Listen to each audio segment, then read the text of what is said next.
runner, Steve Gonzer, and physical therapist, founder of Run Smart Online here. We're talking about sitting. Being a desk jockey is happening more than ever, and it's really kind of influencing how we move as individuals and how we run. And one of the biggest things is just the static posturing. You think about it, you sit to eat breakfast, lunch, and dinner, you're sitting to drive to and from work, and then you're sitting at your office all day and doing more work. You come home, you probably sit, watch TV to wind down. A lot of sitting is happening, and it really affects our spine and our hips with our ability to run. So you're doing all this static stuff all day, and you're like, oh, now I'm just gonna go out and take my body through this run, and we wonder why things start to fall apart, or we're not improving, or we got all these injuries. And we're just gonna cover some hip flexibility pieces today. You're gonna find the whole video on our member section of runsmartonline.com, but the big piece that we're gonna start talking about that everyone can watch is the hip flexors and what happens at the pelvis. So your hip flexors, they bend the hip, so they march your knee up in the air, but they're comprised of a couple different muscle groups. The first one is the iliacus, so your hip flexor is your iliopsoas muscle. You have your psoas major and minor, which come off your low back, and then you have your iliacus muscle, which comes off the front of your pelvis. So if we're just looking at the anatomy briefly, what happens is, this is the front of the pelvis. You're looking at the pubic bone up front. We'll kind of turn it, and then the other side of the pelvis would be here, and here's a leg bone coming down. Okay, so we have the inside part of the pelvis, which sits right on the front of the hip. So if you just kind of touch the front pocket of your hip, that's what we're looking at, that general vicinity, or that area. So we have this hip flexor that comes down and it grabs onto the arm bone. If that muscle contracts, what does it do? It flexes the hip.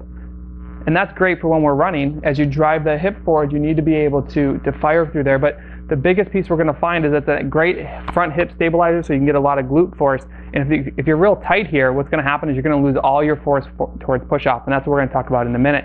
But let's just take a look at the sitting posture, and we can talk about how this gets short and how it gets tight, and then we're going to cover how does this affect our ability to run, because that's going to be a huge problem for anyone who's a desk jockey sitting, whether it's in the airport, at your desk, wherever it might be.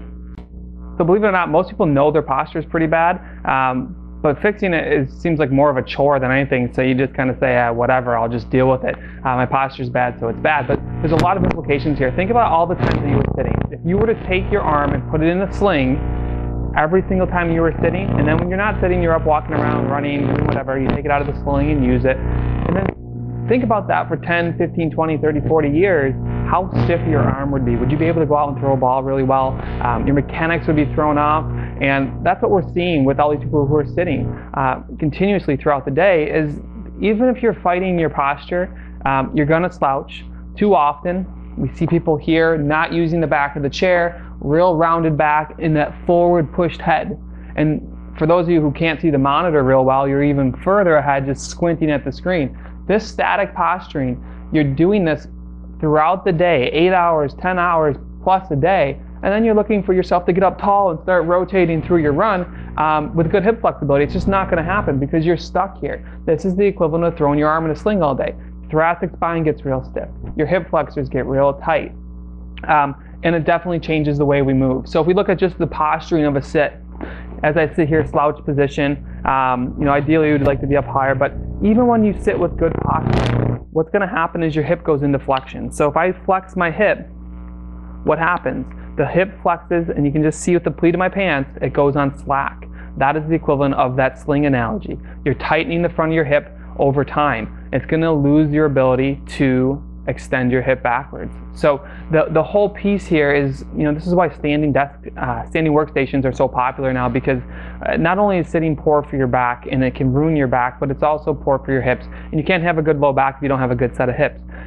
The key thing is, if you have to sit, some of us don't have the affordance to not be sitting or to have a standing workstation, you're going to have to counteract these pieces.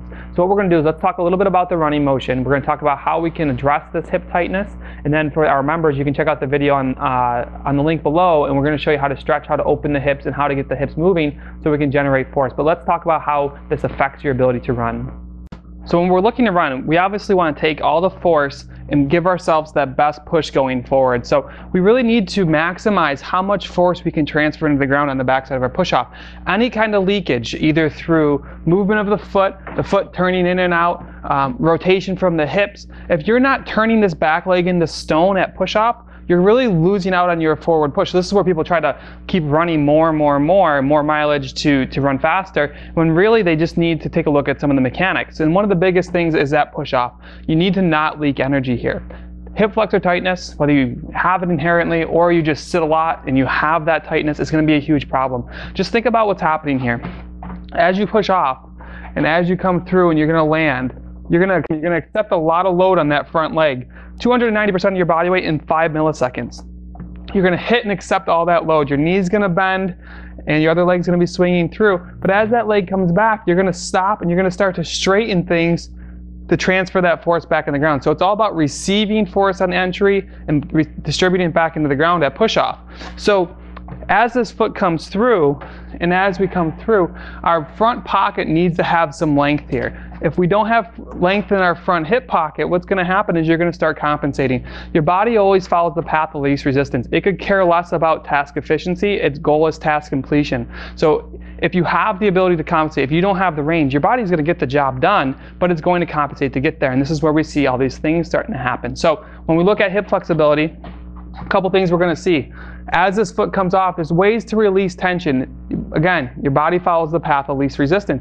So as you come towards push-off, if you need hip extension to drive into the ground, to get yourself going forward, what are you going to do if you don't have that front pocket available? A couple things. The first thing that we see a lot of is low back extension. So this is the old, you can't fire a cannon from a canoe scenario.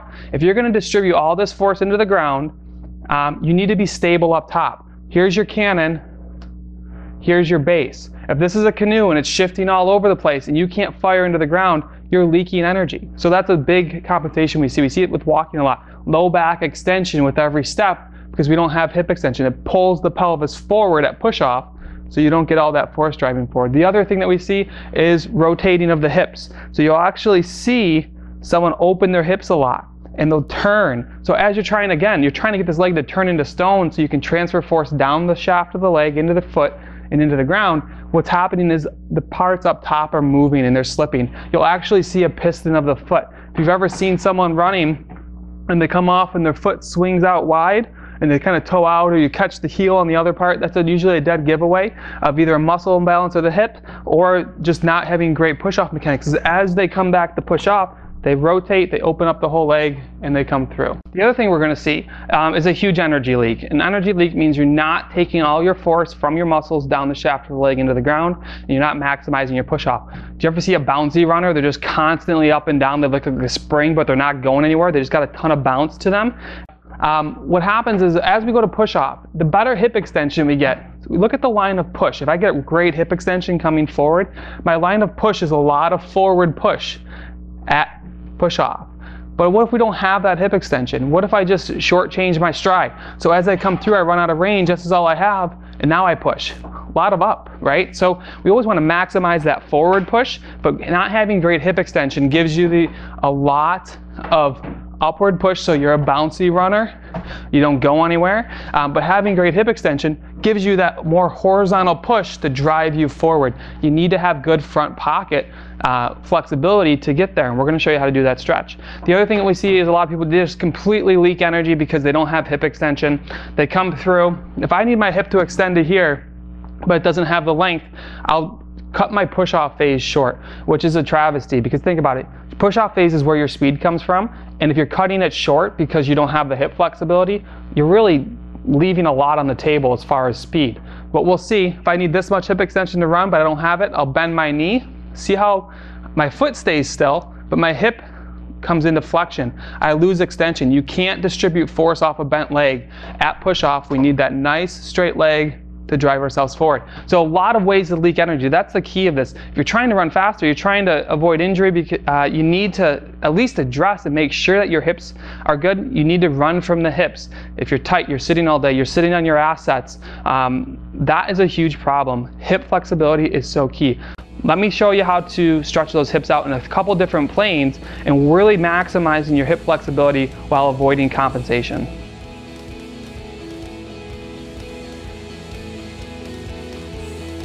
Are you looking to become a stronger, faster, and more well-rounded runner? Then jump on over to runsmartonline.com and take our 10-day free challenge. Try our run-specific, time-saving, and easy-access videos that let you get stronger from anywhere, whether it be at work, home, or on the road.